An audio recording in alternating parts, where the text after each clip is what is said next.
Panabay kahitia nakingay sid si em kahinlo a umpoy tianagel kung si em lunghe mamit likang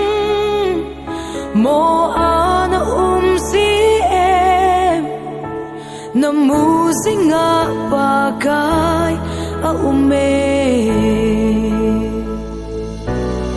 angay lut pen nahi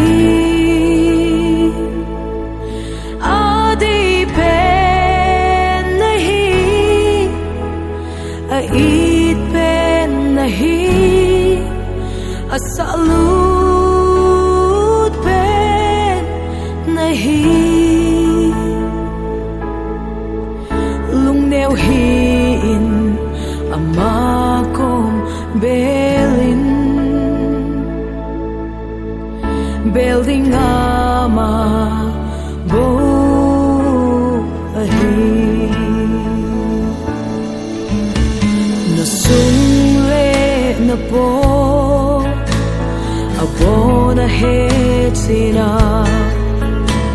nalunggel tu pensong Kulto sing-singa Nasimpa pati Aman na umpinay Lungnew hiin na o Angay singe Angay lut pen nahi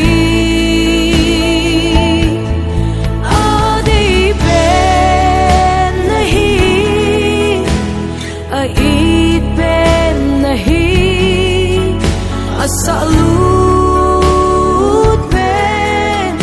nahi lungnew hin ama kong belin belding ama bo ahi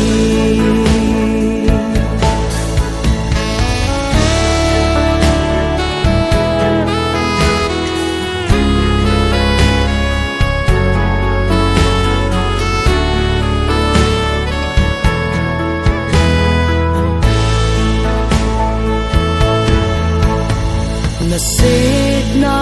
thisan bang san dup song le aming ay lud na kim ti